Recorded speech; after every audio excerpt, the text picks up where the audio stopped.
Hello, everybody, and welcome back to the 2024 WHL Championship Series presented by Nutrien post-game availability for Game 2.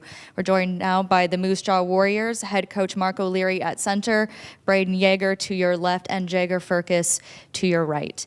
First off, Coach, what did you see from your team in that game? Well, I'm just real proud of the effort.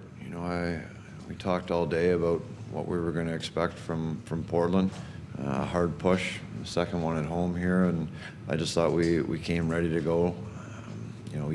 Each guy had contributions early on in the game, and I just thought we sustained it for the most part for 60 minutes. Portland had some pushes, but I thought we did a real good job protecting inside ice and especially in front of our own net. I just thought we played a hard, honest game. Mark, Josh Kreitzer with PNWHockeyTalk.com. You guys have been able to score first both times, kind of make Portland chase the game. How important has that been for your team?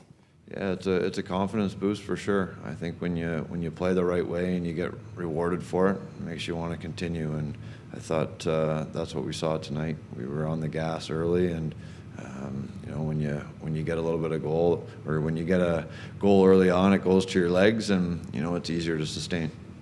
The transition game, it felt like you guys kind of controlled that. You scored on a lot of your opportunities there. Also, I felt like really limited Portland in transition. Has that kind of been a key focus for your team in this series?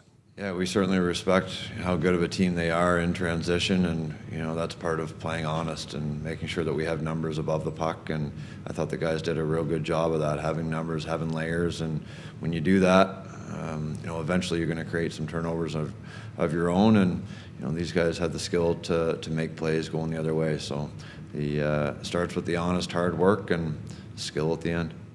Jagger, for you with the kind of the third period goal, how important was that to be able to, it looked like Portland was going to maybe want to come out, try and kind of blitz, kind of give a push there. You guys kind of really just kind of stymied that. How important was that goal, and can you walk us through that play? Yeah, I think it's obviously important, especially in third period with Portland. We're only up 2 goals, and they're a team that can score goals pretty quick. I think the start was what we were talking about in the room. It was a pretty nonchalant play, I guess. Just kind of puck was bouncing and ended up my stick, and seen some nets, so I shot it in. Yeah, you kind of talk about your guys' defensive structure. You guys have been really kind of dialed in, through 120 minutes here. What's working so well on the defensive side of the puck that's allowing you to convert on some of these offensive opportunities? Yeah, I think like Lear said, it's just kind of buying into the D zone, and I think that's where a lot of our offenses come throughout the playoffs, and it was no different tonight. I think a lot of our goals was just the D zone play and ended up in the back of their net, and that goes a long way, especially in the playoffs. It means a lot. Brayden, for you, you guys were able to kind of take the crowd out of it here tonight, and then they kind of got back into it with the fight. But then your goal, how important was that to kind of keep the momentum on your guys' side? Yeah, like they said, I think Portland had a couple nice pushes, and obviously nice to kind of manage them and take them away a bit. So I think it was big goal, obviously nice play by Firk to hit me in the middle there. But obviously they kind of came back with a quick one, and we had to kind of manage their second push there. Seems like you guys have been able to really keep the Winterhawks to the perimeter. Is that kind of something you guys have tried to protect that kind of home plate area, kind of in the slot?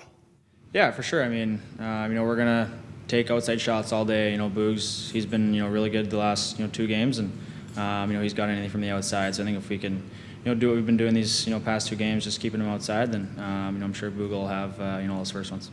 Yeah, and Mark, kind of along those lines, he seems like he's really been kind of dialed in, catching the puck, and when there are rebounds, it seems like they're kind of kicked to the corner, or your defense has been able to clear it. Has that been kind of a key part of games 1 and 2?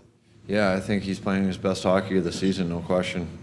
When he's at his best, he's calm, and he competes in the crease. And that's what we see here tonight. Like Brayden said, when we give them shots from the outside, we like our chances with him in net, and he's just doing a great job of sustaining that that momentum that we have when we're going the other way. If we give up a scoring chance here and there, we know he's there, ready to go.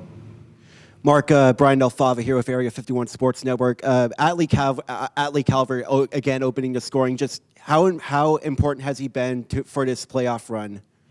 Yeah, he like we were just talking about, that it usually starts with a D zone play. And we talk about the races and the battles. I think we see that again with Atlee tonight. You win a race along the boards and a puck battle, and again, you get an opportunity at the other end to execute a little bit of offense, and that's what Atlee's all about. It's work first, and he's got pretty good hands around the net too.